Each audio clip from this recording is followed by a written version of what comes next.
Hello, we're ready for our next video. It's for pages 323 and 324. This page right here. Today we are going to start by reviewing how to add money into 3 columns. So let's do that. We're going to add up all of the pennies. 0 plus 0 plus 0 is, hope everybody got 0. If not, you're going to stay in my class. 5 plus 5 is 10, plus 3 is 13. Bring your 3 down, carry your 1. Make this one a little darker. Put your decimal, and then bring down your 1, and then bring down your $sign. So the answer would be $1.30. The next one, 0 plus 5 is 5, plus 5 is 10. 1 plus 0 is 1. 1 plus 2 is 3, plus 1 is 4. Bring down your 1, bring down your $sign, and don't forget that decimal.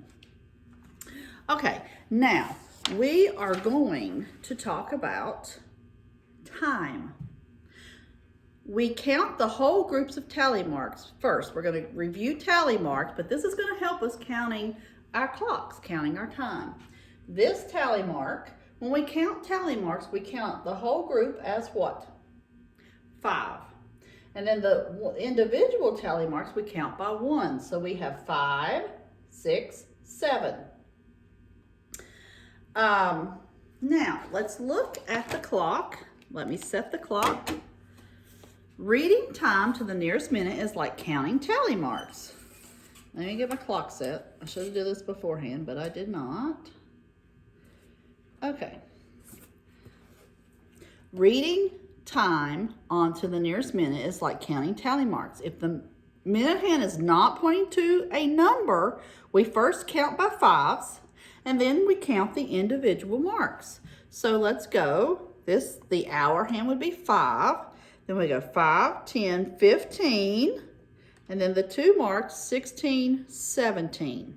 So the answer would be, or the time would be, 5:17, and we would write it like this, if I can get it off. 5:17, okay? Now, let's look at the next tally mark. We have 5, 10, 11, 5, 10, 15, 20, 21, 22, and 23. So those tally marks you count in groups of 5, just like you do on your clock. You count each number by 5s. Remember, that makes the 5 multiplication easier, and also makes the counting to the nearest minute easier. Now let's set another time.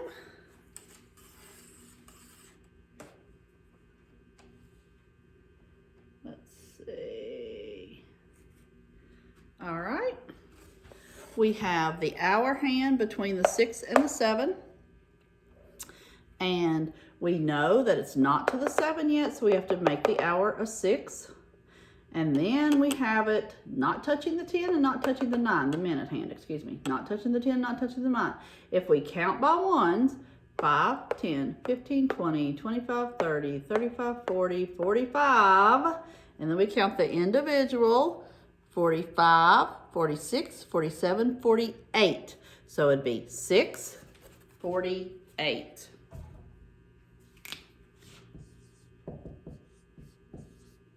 All right. Now, on your paper, on the back, it has the times. And you will have to do the minute. The first one is between the hour hand is between the 1 and the 2. And then the minute hand is pointing right at the 9. So you don't have to count by minutes. You just have to do 1:45. But the next one, it has moved over some. It's between the 5 and the 6, but it's not exactly on the 2. So you've got to count by 1. So that would be 5, 11 or 12. I can't tell. I don't have on my good glasses. It'd be 11, yes, 5:11. So it's almost It's to pass the 2 by 1 mark, so it would be 5:11. Okay, so go do all of your clocks. Take your time. If you have to draw your line to the minute hand, to the little dot, so you'll know, go ahead and do that. It's okay. Now, another thinking cap. Cody played a game on the steps leading to the chuck wagon. He started at the bottom. He climbed up 7 steps. He went down 3 steps. He went up 5 steps. He went down 8 steps. On which step did he end? Let me read it again, and then I want you to pause and think about it. Cody played a game on the steps leading to the chuck wagon. He started at the bottom. He climbed up 7. He went down 3. He went up 5. Then he went down 8. What step did he end on? Did he end up on? Pause. Think about it. He would have ended up on the first step. Okay?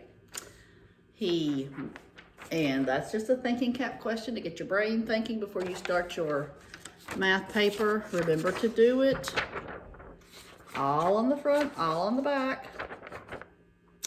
And this is the last. We have one more page, so I'll be doing one more video, and then you will just have review sheets for the rest of your packet. Okay? I'm praying for you. I love you. Thank you for doing all this hard work. You'll be ready for 3rd grade and Mrs. Wilson.